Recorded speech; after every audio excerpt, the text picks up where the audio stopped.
Hi guys, welcome back. Today I'm Corey, I'll be Redneck Historian. We're here in Carlisle, Pennsylvania on the outskirts actually of 641. That sign should tell you where we're at. We're at the Southside Deli. Now, I had to stop at Wise and get myself something to eat and something personal what's going on in my life, but hey, we'll let that alone. Now I'm trying to get back on 81 to get home because I got plans tonight, very fun plans. So we're here, it looks like this is an old mill, but I was driving along, I noticed there's a marker here, so let's quickly talk about this building and see what the marker tells us about the structure. It looks like it might have been a mill. I don't know if there's a river underneath us or not. Sometimes they did get buried. If you didn't see over in McConnellsburg at the Fulton House, the river was actually buried underwater. But it does look like it was a mill from the 1800s. Southside Deli, actually. Dine in, carry out, catering. Sounds like it might be a good place. There's also another old building right over there. You can tell it's from the 1800s. I don't know what it is. I don't know if this was like an industrial area or what. But yeah, so let's see what this is. Confederate Artillery at Carlisle. Oh wow, this actually talked about, we've already talked about this here on our channel. And in fact, the Confederate Artillery, this I might tell you, but if I remember correctly from my notes, the Confederates were actually parked right about down where McDonald's is. That's where the Confederates were at, or on this hill, I believe, somewhere. They had the Confederates had their cannons pointing this way towards town. If you can see that tall spire, that's the town of Carlisle, Pennsylvania. That's where the Union Army had their line set up with cannons, but they couldn't fire because the angle was too bad. They couldn't return fire because they might hit their own damn buildings.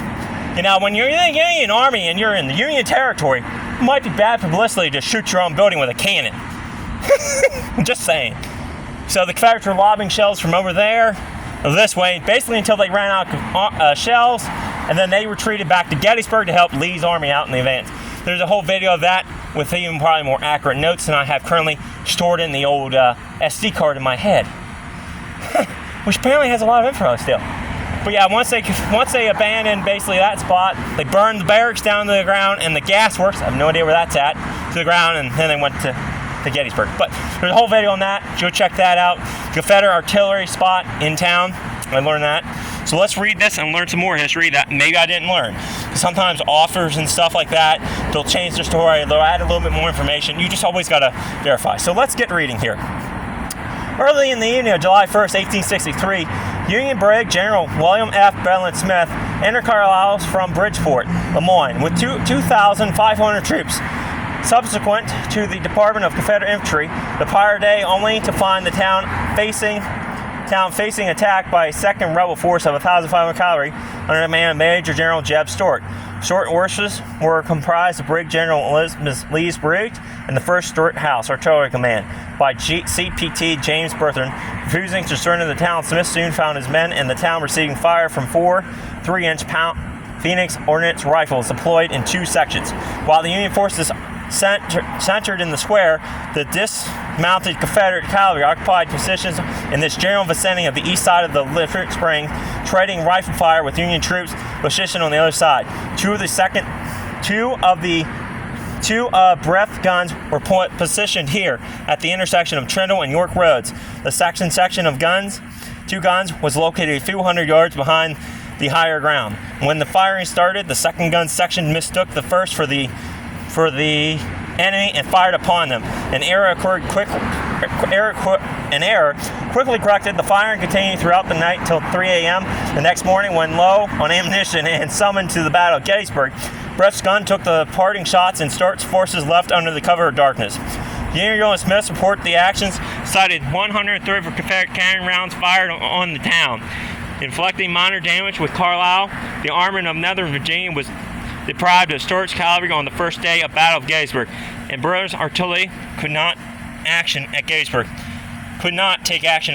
until resupplied with ammunition on the 3rd day. That's funny.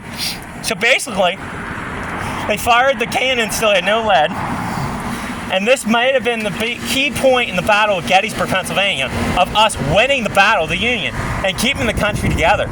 The fact that they could not get ammunition for their guns, which could have inflicted casualties upon the Union lines in Gettysburg, that might have helped the battle, actually. along with the frickin' battle in, what was it, York, I believe? That might have helped the outcome of Gettysburg being significant. So these small battles actually might have played a big role in something big and everybody knows about. Awesome. And to think, yours truly was damn near close with his information. I was back there when I did my video at the Carlisle Mile, which is abandoned now. So somewhere in here they had cannons.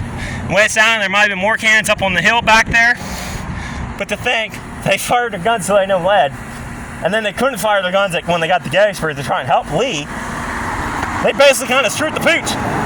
So they could have opened up fire as soon as they got there. I don't know what would have happened. I don't know where these guys were positioned on the battlefield of Gettysburg. Because, well, yours truly does not focus on that too much because he already learned it. And kind of forgot some of the stuff he did on the tour when he was in 5th grade.